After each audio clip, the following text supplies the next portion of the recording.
مالهمش دعوه بالرياضه، يعني بحق ربنا مالهمش دعوه بالرياضه. لا بس بيحبوا الكوره برضه. لا ايوه بس مالهمش دعوه. اتفضل. انا بقول لك في ناس بلطجيه. ايوه.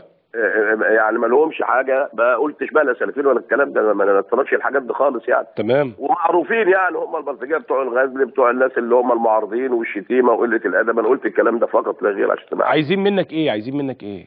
مع انا اقول هم مش عاوزين مصيره الفرقه تمشي يعني. الفرقه الحمد لله كسبانه النهارده، هي 4-0 في الحمام. فرقه كويسه جدا وتلعب، ويعني بتلعب بره احسن من ملعبها، لان ملعبها بتقابلنا حاجات يعني. اتنقل لنا ماتش بسبب الجمهور الماتش اللي فات، او الماتش الجاي مع سمنود بدون جمهور. فالمشكله الناس دي، انا بقول ناس واثنين بدقن وثلاثه مش عارف ايه، بيهاجموا الجهاز دايما وبيهاجموا اللعيبه وعاوزين الجهاز يتغير. طب هي الناس دي معروفه بالاسم يا كابتن صلاح؟ معروفه طبعا، هم عارفينهم بالاسم طبعا، امال ايه؟ طب هم معروفه بالاسم طبعا. طب هم بيهددوك؟ انت خسرت الماتش اللي فات؟ لا كسبناه، والنهارده الحمد لله كسبوا. يعني النهارده المحله كسبت؟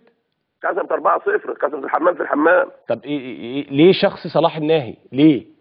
ما اعرفش، هم عاوزين، هم ما يحبش الفرقه مستقره يعني. ليهم مصلحه لناس معينه، لناس ثانيه تقصد؟ احد المدربين الفاشلين اللي قاعد ماليش شغل. يعني بيشتغلوا ده لصالح مدرب تاني. المدرب تاني ومش هتنفع، الفرقه متصدره المجموعه وفرقه كويسه جدا. طب وانت كسبان؟ انت النهارده بعد مكسب النهارده متصدر المجموعه؟ متصدرين المجموعه طبعا. انت مشيت خلاص؟ انا سبتهم مشيت المره اللي فاتت، لان الحاجات دي كانت على مدار الموسم كله.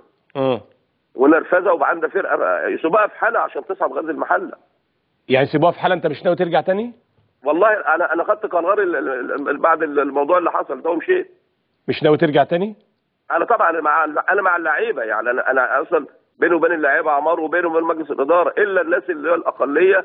مش كل الجمهور، جمهور غزل المحله مخلص جدا، ما عدا البلطجيه اللي بتيجي تقف ورا دكه الاحتياط وشتيمه من قبل الماتش. يعني الشتيمه شغاله من قبل الماتش. يعني انت تكسب تخسر بتتشتم؟ ده بالعكس، لو خسرنا ما بنشتمش، بنكسب بنشتم. والله يا زلمه، ده حاجه غريبه يعني. ومع الفرقه الاول انت عاوز ايه؟ يعني انت راجل الفرقه ماشيه الاول. شيء غريب جدا. طب اللعيبه ما اتكلمتش معاك يا كابتن؟ اللعيبه اولا كلهم امبارح متكلمين معايا.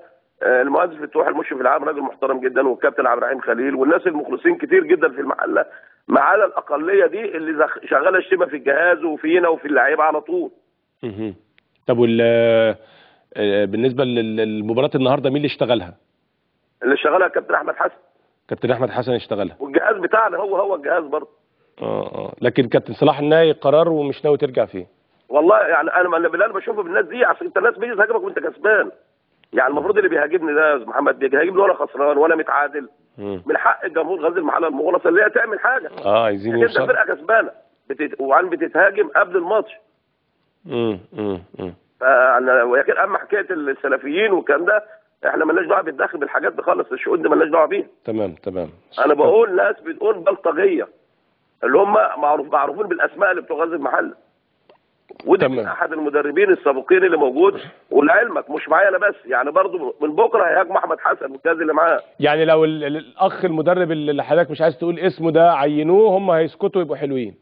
بالعكس، لا ده هيهاجموه تاني، لان هم شغالين مع كل شويه مع واحد. هيهاجموه كمان؟ والله هم بيهاجموا بس ما فيش ضرب، كله كل الهجوم بس.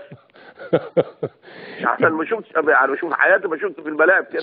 شيء غريب جدا. كابتن صلاح الناهي بشكرك شكرا جزيلا، المدير الفني السابق لغزل المحله حتى الان.